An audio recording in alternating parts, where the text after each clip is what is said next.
Hello పిల్లలు, ఇప్పుడు మనము అడవులలో నివసించే వేరే వేరే తెగలవారి గురించి తెలుసుకుందాం. ప్రజలు పట్టణాలు, నగరాలు, గ్రామాలలో నివసిస్తున్నారు. కానీ మీకు తెలుసా, చాలామంది ప్రజలు లోతైన అరణ్యాలలో నివసిస్తూ నాగరికత ఉన్న ప్రాంతాలకు దూరంగా ఉంటున్నారు. తెలంగాణ రాష్ట్రంలోని ఆదిలాబాద్ జిల్లాలో గోండ్లు తెగలవారు అడవుల్లో నివసిస్తున్నారు. వారు చిన్న గుడిసెలను వేసుకొని సామూహికంగా అనగా గుంపులుగా నివసిస్తున్నారు. వాళ్ళు గోడలను రాళ్లతో కట్టి చుట్టూ కప్పును మెత్తటి మట్టితో పూస్తారు. స్త్రీలు ఇంటి గోడలపై, నేలపైన అందమైన చిత్రాలను వేసి వాటికి వివిధ మొక్కల నుండి తయారు చేసిన రంగులతో రంగులు వేస్తారు. గోండ్లు జాతివారు పండ్లు, తేనె, చెక్క, చింతపండు మొదలగున్నవి అడవి నుండి సేకరించి తెస్తారు. కొంతమంది వ్యవసాయం చేస్తారు, మరికొంతమంది పెయింటింగ్ బాగా వేస్తారు. గోండ్లు జాతివారు పంట చేతికొచ్చిన తర్వాత ప్రత్యేక పండుగను వారి గ్రామాలలో నిర్వహిస్తారు. వారి కులదేవత అయిన అకిపెన్కు నివేదించిన తర్వాత వారు పంటలను వాడుకుంటారు. వారు నాగోబా దేవుడిని పూజిస్తారు. వారి దేవుడిని 5 రోజులు శ్రద్ధగా పూజిస్తారు. చెంచు అనే మరో తెగ వారు అడవిలోని గ్రామాలలో నివసిస్తారు.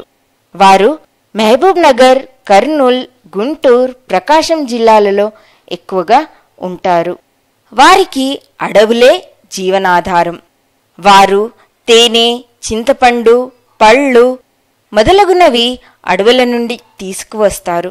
చెంచలు అడవి పందులను, జింకల్ని తమ ఆహారం కొరకు వేటాడుతారు. ఆకూరు జలపాతపు లోతైన అడవులలో బోండా జాతివారు ఉంటారు. వారిని పోరోజు అని కూడా పిలుస్తారు. వారు రెమో అను ఓ ప్రత్యేక భాషను మాట్లాడుతారు. ఈ బోండా జాతివారు ఆహారము చెక్క, సుగంధ ద్రవ్యాలు మొదలైనవి అడవుల నుండి తెస్తారు. వారు ఆహారం కొరకు వేటాడుతారు. ప్రతి వారం వారు హతా అనే సంత పెడతారు. వీరు వస్తు మార్పిడి విధానం ఉపయోగిస్తారు. పండ్లకు బదులుగా మరియొక వస్తువును ఇతరులకు ఇచ్చి వారి నుండి మరొక వస్తువును తీసుకుంటారు. అనగా ఉదాహరణకు కూరగాయలు మొదలైనవి. వీరి వస్త్రధారణ ప్రత్యేకంగా ఉంటుంది.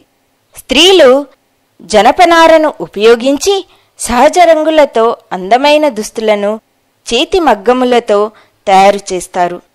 ఆ దుస్తులకు అద్దాలను అమరుస్తారు. మన దేశంలో అటవీ సంపదను తీసుకొని పోవటం వలన అడవులు క్షీణించుతున్నాయి.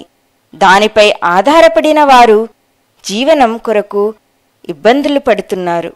వారు అడవుల మీదే ఆధారపడి ఉన్నారు. చెట్లను నరుకుట వలన కరువులు, కాలుష్యం పెరిగి ప్రపంచానికి ముప్పు తెస్తున్నాయి. మనము అడవులను రక్షించుకోవాలి, పర్యావరణాన్ని కాపాడుకోవాలి. అంతేకాకుండా ఇటువంటి తెగలవారి వారి సంస్కృతి సంప్రదాయాన్ని కాపాడుకోవాలి. ఇప్పటికీ ఇంతే. బాయ్ బాయ్ పిల్లలు.